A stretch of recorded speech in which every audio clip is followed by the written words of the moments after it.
బాలీవుడ్ లో ఒకప్పుడు star heroine గా వెలుగొందిన గజాల గురించి ఇప్పటికీ చాలా మందికి ఆసక్తి ఉంది.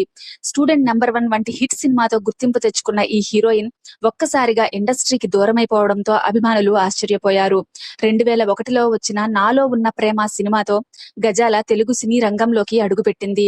తర్వాత ఎన్టీఆర్ హీరోగా వచ్చిన స్టూడెంట్ నంబర్ 1 సినిమా ఆమె కెరీర్ కు పెద్ద బ్రేక్ ఇచ్చింది. ఈ సినిమా హిట్ కావడంతో గజాల వరుసగా అవకాశాలు దక్కించుకుంది. అల్లరి రాముడు, ఓ చిన్నదాన, జానకి వెడ్స్ శ్రీరామ్ వంటి అనేక సినిమాల్లో నటించి స్టార్ హీరోయిన్ గా ఎదిగింది. మొత్తం మీద దాదాపు 30కి పైగా సినిమాల్లో కనిపించింది.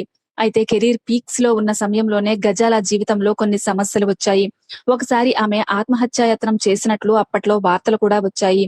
ప్రేమలో విఫలం కావడం వల్లే అలా చేసిందని ప్రచారం జరిగింది. తరువాత ఆమె ఆరోగ్యం బాగోలేకపోవడం వల్లే అలా జరిగిందని నిర్మాతలు కొంతమంది చెప్పారు.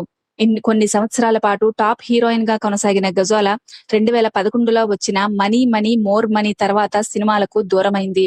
ఆ తర్వాత 2016లో హిందీ టీవీ నటుడు ఫైజల్ రజా ఖాన్ ను పెళ్లి చేసుకుంది. ప్రస్తుతం ఆమె ముంబైలో కుటుంబంతో కలిసి జీవిస్తోంది. గజాల అసలు పేరు గజాల షేక్ ఖాన్. సినిమాల్లోకి వచ్చిన తర్వాత ఆమె గజాలాగా మారింది. ప్రస్తుతం సినిమాలకు దూరంగా ఉన్న సోషల్ మీడియాలో అప్పుడప్పుడు కనిపిస్తూ అభిమానులతో టచ్ లో ఉంటోంది. ఈమెకు ప్రస్తుతం 2 మగపిల్లలు. వారితోనే ఎక్కువ సమయం గడుపుతోంది గజాల.